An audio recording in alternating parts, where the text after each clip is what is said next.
Teacher Talking Sports, what it does, what it do, how we live in today. ESPN posted their annual NBA offseason survey with coaches, scouts, and execs are watching ahead of 2022-23. They had a panel of 15 NBA coaches, scouts, and executives give their opinions on the most important offseason news, what to expect heading this season, including MVP, best rookie debates, offseason winners and losers, and what lies ahead in the postseason. So let's take a quick look at the results. I wish it was more than 15. I always like, when surveys like this have more people, but it still gave interesting results. So first question, who's the best player in the NBA right now? Giannis got 11 of the 15 votes. I tend to agree. Kind of surprised LeBron got a vote. Yes, he put up awesome numbers this past season, but the Lakers were a train wreck, and LeBron will be 38 years old come December. Not really surprised that KD did not get a vote after splitting the vote with the Greek Freak last season. Durant just really hasn't stayed healthy with Brooklyn. Hasn't been playing enough games. Who will be the best player in the NBA in 5 years? Giannis nearly got half the votes, 7 of 15. Just behind him, Luka Doncic with 6. Jason Tatum got the other 2. So Antetokounmpo will be 32 years old in 5 years, but these voters don't expect his play to fall off that much, if at all. Doncic only 23, so will be 28 in 5 years. Already a 3-time first-team All-NBA. What's his biggest concern will always be conditioning. And 24-year-old Jason Tatum will be 29. Again, another guy I'm a little bit surprised received some votes, but they're the only 3. Who will be the MVP this season? Split rather closely, especially between 3 players. Greek Freak 5 votes, Luka 4, Embiid 4, Curry and Morant 1 apiece. Embiid was the runner-up for MVP each of the past 2 seasons. The winner of both of those, Nikola Jokic, did not receive a single vote.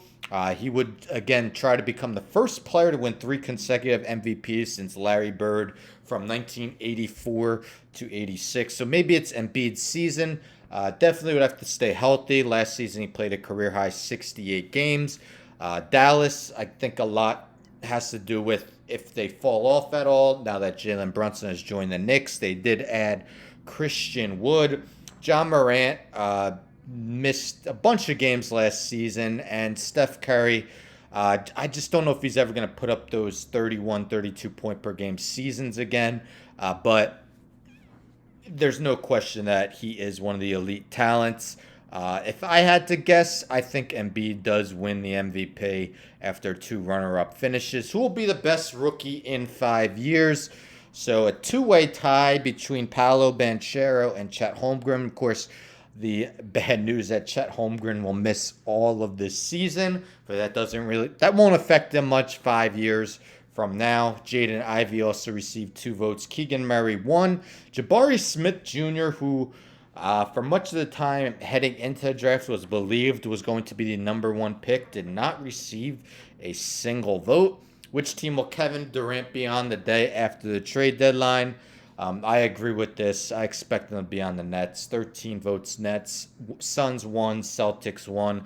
I think if the Nets were really to get anything close to the value they believe they should, he would have been traded by now. I don't expect these trade I don't expect the other teams to come in with better trades for Brooklyn than maybe they did this offseason, unless KD's putting up 30 a night, not missing any games. But why would Brooklyn trade him at that point? Which team will Donovan Mitchell be on the day after the trade deadline? 14 votes for the Knicks, 1 for the Jazz. Again, survey conducted prior to Monday's news. Knicks and RJ Barrett finalized an extension.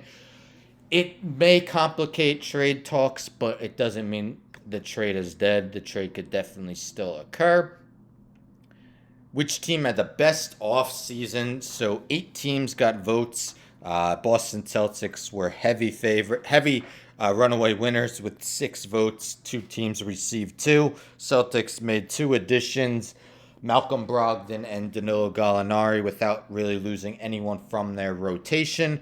It was almost believed that Danilo Gallinari tore his ACL, but instead it's just a torn meniscus. So we'll see when he will be able to return. 76ers added PJ Tucker, and of course the Utah Jazz got quite the haul for Rudy Gobert, who had the worst offseason. Dallas Mavericks, 6 votes. As I mentioned, lost Jalen Brunson. Really need Tim Hardaway to stay healthy this season.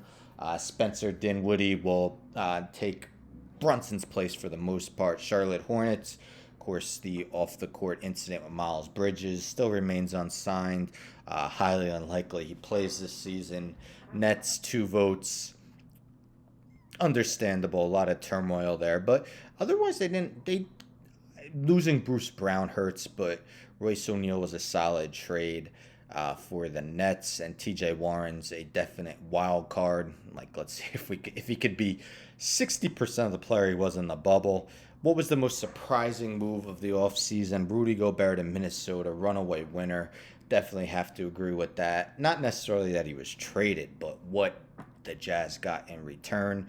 Part of the reason why it's so hard to trade Donovan Mitchell and Kevin Durant, because the Jazz and Nets GM see what Danny Ainge and Sean Marks see what Utah got for Rudy Gobert, that they would want more for Durant and Mitchell.